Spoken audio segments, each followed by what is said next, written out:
this segment, we will look at submitting the application. Following my remarks, there will be a video that will actually walk you through an example of actually how to upload an application and some documents to the EFS system. Now, EFS system is the electronic filing system that the patent office uses to actually submit material to the office, and that is the system that we will be using to actually submit information as well. I would note just one characteristic that in the video you'll notice that the information again that is being provided is from the point of view of an inventor or a personal individual that is actually uploading the information. On behalf of the clinic, we would just be selecting a customer number rather than inputting personal information relating to the individual. But that's one of the clear things that is distinguished between what is actually shown in the video and what is actually done here. You'll notice also that within this section I talk about, I include a form as far as requesting a customer number. You do not need one. We have one with the clinic, but I would note that if you do take and pass the patent bar, that is one thing that you should apply for. So when I took and passed the patent bar, I also applied for a customer number for my personal matters. Now, I've never had to use my personal customer number for anything, but what that allows me is, let's say worst case scenario, I got fired from my law firm and I wasn't allowed to work on anything from the clinic. Those two customer numbers that I would be associated would drop off. And if my identity as a patent attorney is not tied to a customer number, then my identity literally drops off as well. So I can associate it with something that I know will always be permanent, my own personal customer number. That ensures that my identity before the patent office remains constant. But in short, you do not need one right now unless you go ahead and actually take and pass the patent bar. One of the things to also keep in mind is that the patent office system is constantly changing. And so we were using what was called a PKI, a digital certificate that would enable you to log into their system. That has been phased out, I think, completely at this point, where now we have just a uspto.gov login that allows us to get access to everything online as well. Now, as far as submitting the application, the video, I have a link at the end of the chapter that talks about the USPTO Web Quick Start Guide that shows, it's a handout that is from the Patent Office that shows how it is that things are actually uploaded to their system, and it coincides with the video that will be shown hereafter as well. I would note just a few particularities about the system. First off, make sure that your documents do not have any spaces in them. If your document has a space in it, when it gets uploaded, it will get flagged as having an error. Secondly, when you upload to the EFS system, make sure that you print it as a PDF. Now, that might be obvious to you, but keep in mind that the EFS system will allow uploading of Word documents at this point. I do not necessarily recommend using it yet. It's still kind of a new type system, but the standard conventional way is to always just PDF print it, upload the PDF. With respect to the PDF, you need to make sure that it is compliant with the PDF requirements from the USPTO. And so for that, there's either two methods that you can use. The first method is to download a free plugin that's called Qt PDF. That's C-U-T-E PDF, Qt PDF. The other is an Adobe Acrobat plugin for the USPTO. And that is job file USPTO. Okay. So, and what you're looking for is called job options. And job options, if you're a little bit more savvy with understanding how to create Adobe Acrobat plugins as far as printing requirements, or rather printing protocols, that you can actually go in and install, put the job options document or data item in the correct folder within your own computer, such that when you print using the PDF system, you can actually select one of the options would be this job options.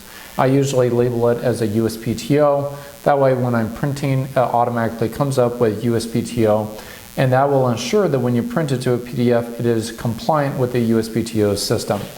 Now, this actually is probably one of the greatest frustrations with working with EFS, namely the PDFs are often not compatible. So I would very much recommend that you do use one of these two methods. One, that you use QPDF. That is often the easiest because you don't have to do any configuration and you can just print things using QPDF. And that one usually is 99% of the time compliant with USPTO requirements. Or the other is to use what's called the USPTO job options file, where you actually download it, put it into the appropriate folder.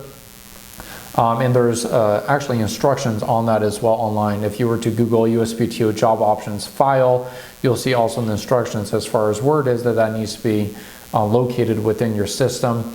I will note that sometimes what they indicate as far as where it is that needs to be within your system is not necessarily always correct. The Adobe sometimes will put things into a hidden personal documents folder, and it will also be under a system config folder as well. So just recognize that if it doesn't work based off of the instructions they provide, it probably means that you need to look under your personal hierarchy to find out exactly. There may be an Adobe file where it is that needs to actually be pasted. So with that in mind, go ahead and review the video, and I'll give you a little bit of a context as to what you will be going through as far as uploading items to the EFS system.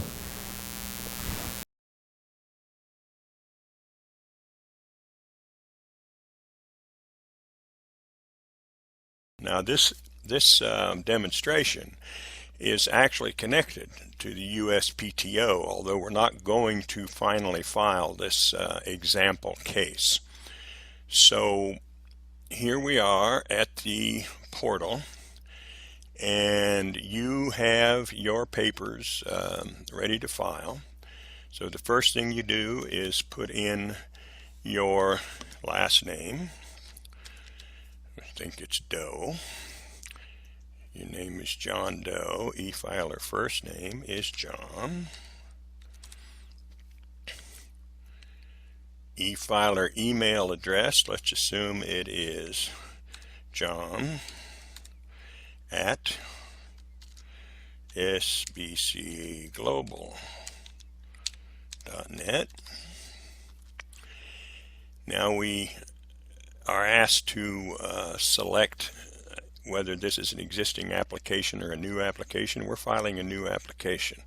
When we select that, we get a list of selections for the type of application or proceeding that we wish to file. We're going to file a utility patent application. And this is a non-provisional application under 35 U.S.C. 111A. You don't need to know what that is, but we are filing a non-provisional patent application. Following on down is not an existing application, so we've selected everything we need to here, and we click on continue. Now, application data. We need a title of the invention. You know what your title is. It'll be the same title that's on your specification. We're going to call this one John Doe's Machine. Attorney docket number we do not need because you're filing on your own behalf. The first name inventor is you, John Doe. Sorry about that. First name. Middle name, John Michael Doe. So middle name is Michael, last name is Doe. And then we come on down. It said enter a customer number for correspondence or provide an address. Well, you're not, nobody's filing for you, and you need to put in a correspondence address. So all correspondence from the patent office will go to you. So click on correspondence address, John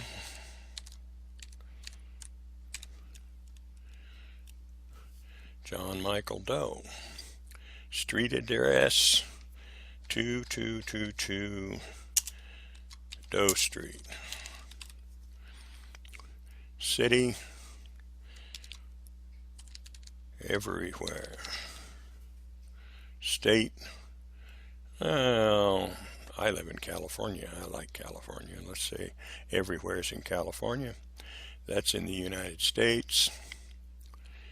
Postal code, we'll make one up. Telephone number,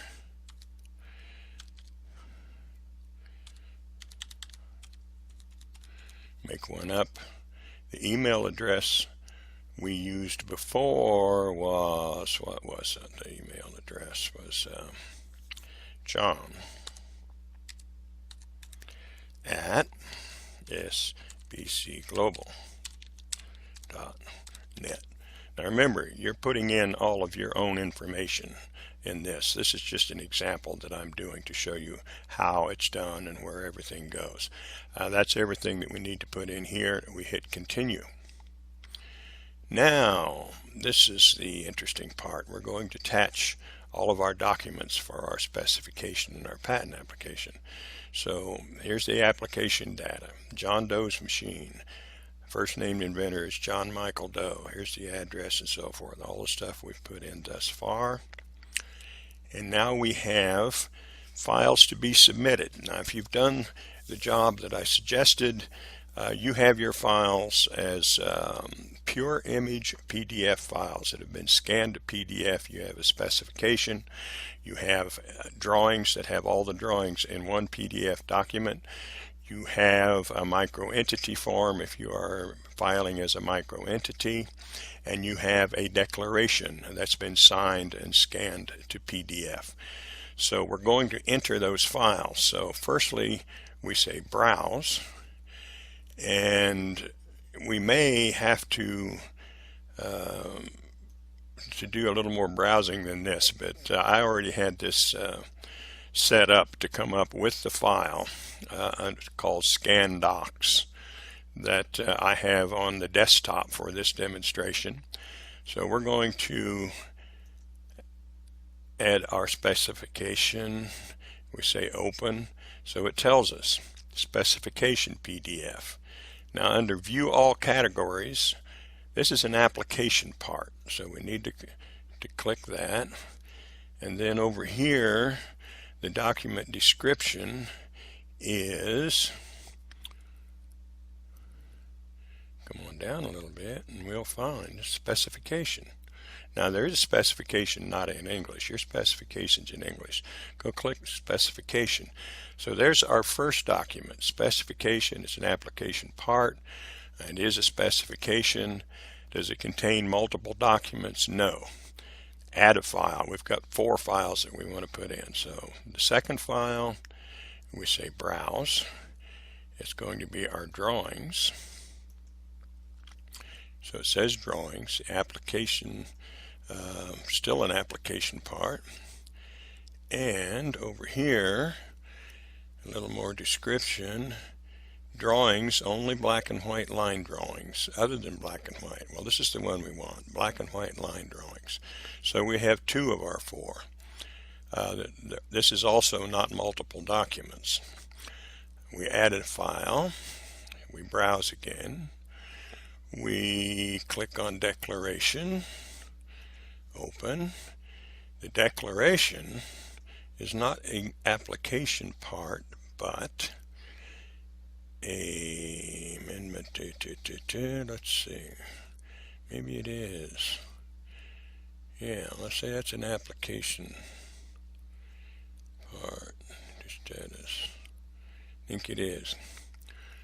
Do we have oath or declaration over here? I think we do. There we go, oath or declaration file. So the declaration itself is an application part. We select oath or declaration filed. We have one more, which is the microentity form. So we add a file, we browse, we open the microentity form that's in the scan folder on our desktop. Microentity And here, this is entity status correspondence. It's not an application part. Entity status correspondence, microentity form. And over here, it's going to tell us entitlement to small entity, no. Certification microentity education basis, no. Certification microentity gross income basis, that's what it is. So there's our 4 files. We don't need to add any more files. We don't have any more files. So what we want to do is upload and validate. And when we click this upload and validate, the portal, the USPTO portal, is going to look at the documents that we have prepared and tell us whether they're suitable for a patent application. So here we go, 17%, 100%, upload validation. Here's our data. Here are our 4 files. Pass, pass, pass, pass. It worked. All 4 of our files are good. No validation errors were found. And we have no more files to attach. So we click on continue. And we get to the fee portion, where we determine the fees that have to be paid with the patent application. Now here we're going to select regular undiscounted small entity or micro entity. If you're a micro entity, at least for this demonstration you are, and I'm expecting that most people who file this way or use this system will wish to file as a micro entity. So we have filed, we have uploaded the micro entity form. So we click on micro entity and the page changes to show us the fees that are required for a micro entity. So we want to pay the filing fee, the search fee, and the examination fee. These are the 3 parts of the application fee. So we click all 3 of those. We select the boxes for those 3. Application size, was this filed in paper? It was not. The number of pages, if it was filed in paper, we don't need to fill out. Claims in excess of 20. I'm assuming you didn't write more than 20 claims. If you did, if you have more than 20 claims, say 25, then you have to put 5 here and pay an extra $100. Independent claims in excess of 3. I'm assuming you didn't have, but if you have 4 independent claims, you would put 1 here, pay another $105. We don't have that for this. If you are writing multiple dependent claims, which I hope you're not, and I didn't show you how to do, you have to also put that number in here and you would get a subtotal. But we're not doing any of that. Miscellaneous fees, non-English translation, $35. We don't have it. Publication fee, we're not paying any of that. Subtotal, etc. So we want to calculate the fees. We filled out everything we need to fill out. Calculate. Bingo, telling us our total fees due are $400. This is normal for a micro entity with no more than 20 claims, no more than 3 independent claims, and no extra pages, etc. So our filing fee is $400, and we can continue. And now that we have our fees, all of our data, the documents that we uploaded, and we are at the point that we can submit. We're done. We can submit our patent application and then pay our fees. But we're not going to click on submit at this point because, as I told you, for this demonstration I'm actually connected to the USPTO, and if I hit submit, I've submitted this patent application that I've prepared as a simple example. It's not a real patent application. So now that we've hit the submit button, let's assume that we've hit the submit button, we are at the position after we've calculated the fees of confirm and submit.